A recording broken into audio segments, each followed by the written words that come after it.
Check out a picture of 22-year-old Ojukwu and his aunt on his return from Oxford in 1955. Below is a photo of a 22-year-old Biafran warlord Chukwuemeka Odumegwu Ojukwu and his auntie Winifred Ojukwu shortly after returning to Oxford University in 1955 to Nigeria. Ojukwu had a degree in history and his wallet, King's College, Lagos, Epsom College, Surrey, England, and the prestigious University of Oxford, England, were attended by Ojukwu. By the time Ojukwu returned to Nigeria in 1955, with a business empire covering shipping, banking, retail, building, and manufacturing, his father had been one of the wealthiest businessmen in the world. He was taken to his corporate headquarters by Ojukwu's father and shown him a well-furnished, air-conditioned office, granting him a top place in his accompanying organization. Ojukwu turned his father down and convinced him that he needed to make a way for himself in life. As an assistant district officer of the Udi division, just outside Enugu, Ojukwu finally obtained a position in the civil service. Ojukwu was sent to Aba in 1956. It was at Aba that Ojukwu went to a party that would change his life's direction. Ojukwu encountered a young Yoruba man named Adeyinka Adebayo at that party, who had just recently been commissioned as an officer in the Nigerian army. Adebayo told Ojukwu that the army was being indigenized and that there was a lack of officers for them. Ojukwu was promoted to district officer some weeks after this party and posted to Calabar. Ojukwu's powerful father prevailed on the authorities to revoke the posting upon discovering that his son had been sent to Calabar. He left his job violently when Ojukwu heard about what his father had done and drove to Kaduna, where he enlisted as a lowly recruit in the Nigerian army. Kaduna British officers kept asking what an Oxford graduate was doing in the army as a private and sent him to England for an officer's course. In 1957, Ojukwu returned and a second lieutenant was selected, the first graduate to join the Nigerian army. Through the army, Ojukwu grew high. He was promoted in 1958 to lieutenant, in 1960 to the captain, in 1962 to major, and in 1964 to lieutenant colonel. When the first coup occurred in January 1966, Ojukwu was commander of the 4th Battalion. Kano Major Nzeogu called on Ojukwu to join the rebellion, to which Ojukwu objected. As the coup unfolded, the reluctance of Ojukwu to join Nzeogu is one of the key reasons why Nzeogu coup finally failed.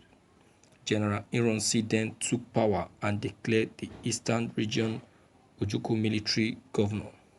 6 months later, mid-level Northern Extraction Nigerian officer carried out a coup that resulted in Ironsi being overthrown and assassinated, and Lieutenant Yakubu Gowon being elected as head of state. A pogrom in which over 30,000 Easterners, mainly Igbos, were killed all over Nigeria, particularly in the north, was also green-lighted by the coup. Gowon's failure to avoid the killings, the animosity towards his government in the eastern region, and the fact that Ojukwu was older than Gowon created bad blood between the two men. The situation got so bad that General Joe Ankara, then president of Ghana, interfered and welcomed both Gowon and Ojukwu in January 1967 to his hilltop mansion in Aburi, Ghana for peace talk.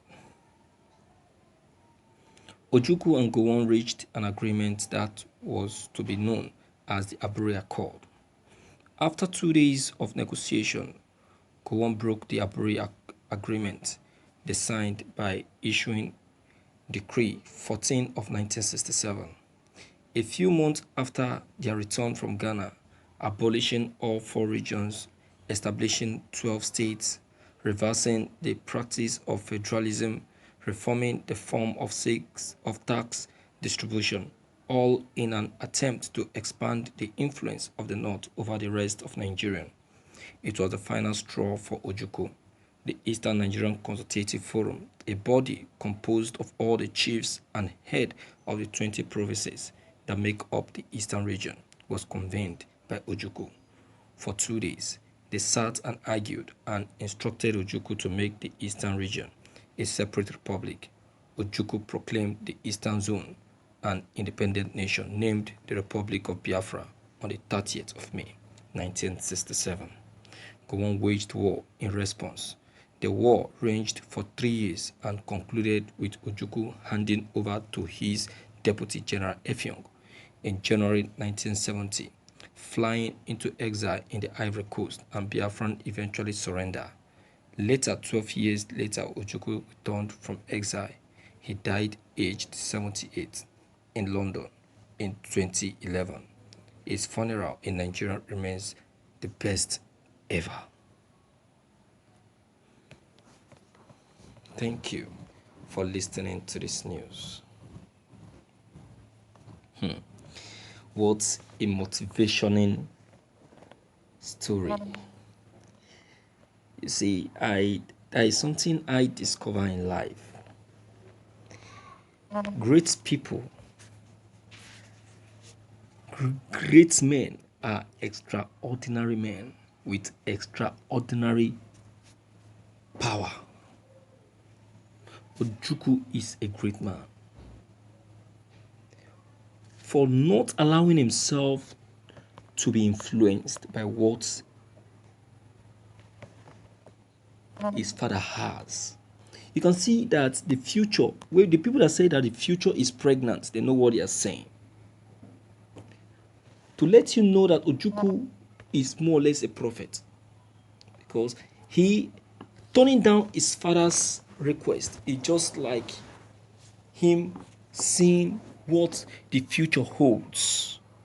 Because if Ojukwu hasn't turned his father down, then push forward to work hard for himself and become a soldier.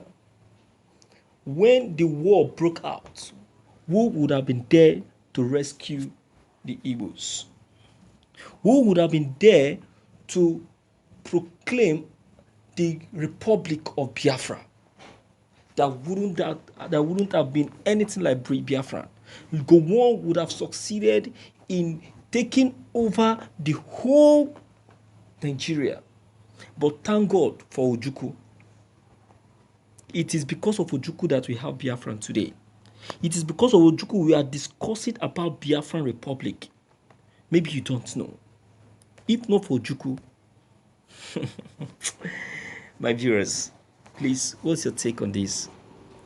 Deem it free to leave them below the comment box. Click on the subscription buttons as well as the bell buttons to get updated whenever we upload any new videos. Thank you.